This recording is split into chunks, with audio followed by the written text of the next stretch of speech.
જય માતાજી, નમસ્કાર. કેમ છો મિત્રો? બધા મજામાં જઈશું એ વાનેવાર હેતુથી આશા સાથે આપણે આજનો બ્લોગ અહીંથી ચાલુ કરશું. એટલે સ્વાગત છે તમારું અમારા નવા એક બ્લોગમાં.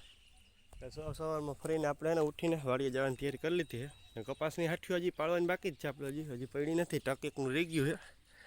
તે રાપ જો જોડાવા લે ટ્રેક્ટરને સ્લેપ મારીને કાપો મારીને પછી ઉપડી જાઉં. ને ગાયું અને ભેંસું જો મસ્ત મજાની બધી બેઠી છે. ગાયના દર્શન હું કરાવી દઉં. તમે નાની આમથી કોમેન્ટ કરી દો, લાઈક કરી દો નાની આમથી. ત્યાં લગીને હું તમને ગાયના દર્શન કરાવી દઉં. જય ગૌ માતા, જય ગૌ માતા. મેં પણ કરી લીધા ને તમે પણ ગાયના દર્શન કરી લ્યો ને આપણે ગાયથી બ્લોગ બનાવવાની શરૂઆત કરી દે. બાકી બધા ક્લિયર બાંધ્યા જ છે. હજી ટ્રેક્ટરને ગાભો ગાંભો મારીને ફ્રેશ કરીને તૈયાર કરી લે.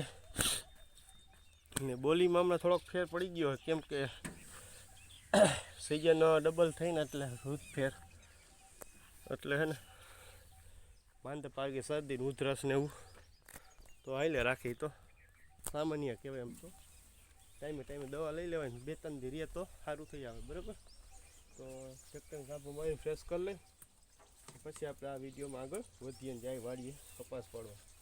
બહુ પછીનું કામ હવે બપોરે જ પડી ગયા ખેંચી રાખશું. એટલે કપાસ બહુ પછીનું કામ છે ને, પછી આગળ પાછું બીજું કાંઈ હશે આપણે બતાડશું. બાકી તો બહુ પછી શું કામ હશે આગળ વિચારીને જે કાંઈ પણ નવીન કામ આપણે કરશું. તો વિડીયો બન્યા રહ્યો આપણે નવા વિડીયોમાં. ને કાલે તલ વાવવાનું કામ છે આપણે, કેમ કે આવી ગયો તો ફોન એક ભાઈનો.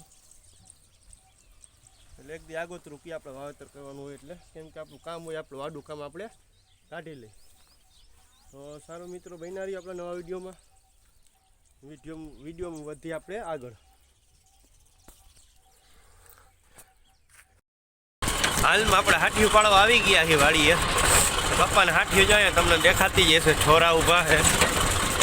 એ હાથીઓ પાડવાની પોણિયાને ચા છે, એક આર કરીને પાડવાની તો ઉકલ ઓછી કરે.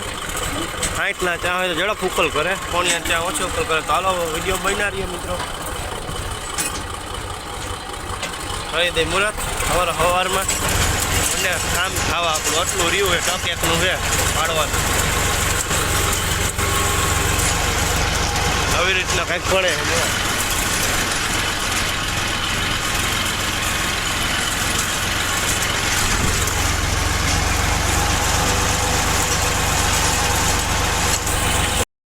પાછા. હાલમાં આપણે હે ને ચણાની વાડીમાં આવી ગયા છીએ.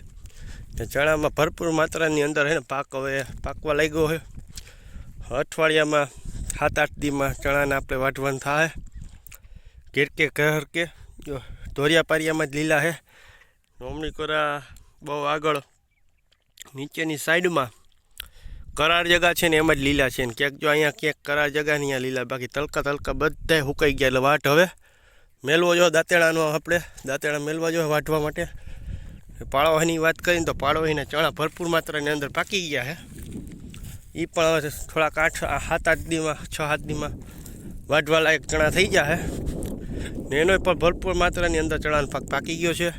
આખો ઘેરો હરખો બધો એક જ હરખો જો એ તો પાકી ગયો છે. ને અમારે થોડોક ઘેરકે ઘર કે છે, કેમ કે છેલ્લે એક પાણી પાઈ દીધું તો એની હિસાબે નવો કંઈક ચણાનો પાક છે, એવો કંઈક ચણાનું વ્યૂ છે. તો નાની એમથી કોમેન્ટ કરજો ચણાનો પાક બરાબર છે કે નહીં. ભાઈ જિજ્ઞેશભાઈ હાથીઓ પાડવા આવી ગયા છે. કપાસની હાથીઓનું કામ ચાલુ હરીએ પાડવાનું. જિજ્ઞેશભાઈ કહે કે ભાઈ મેલું નહીં કે ભૂકા કાઢી નાખો. જો લે ખાંગો ડ્રાઈવર બે મિનિટો જીકવા આ જો જે ડંગળા કાઢે હો ઢફાના. કપાની હાથી કે એક રહેવા ના દો કે જો તમને ક્યાંય કે પાડતા જ આવડે છે.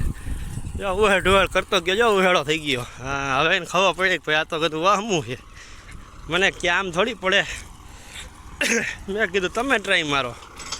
હા કેમ કે આપણે પછી એને દઈ જ દેવાનું હોય. જો પાછા વિપડા જોવો જોઈએ, લેવાની ફટકી મારીને ભાઈ હાવત જવા દઈએ છે.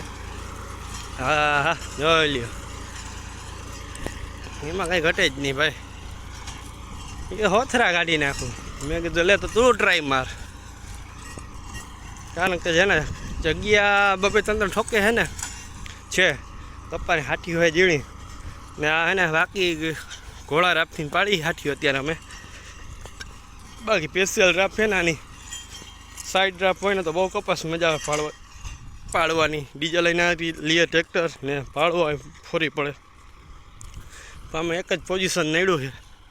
પોણિયા ચા હતા 30ના ચા હતા, 30ની યારીના ચામાં પારા બારા કાંઈ છે ને. કપાસ રેતિયાવાળું પડું હતું, ક્યાંક નબળો ને ક્યાંક વલવારો છે, એવી રીતના કપાસ છે.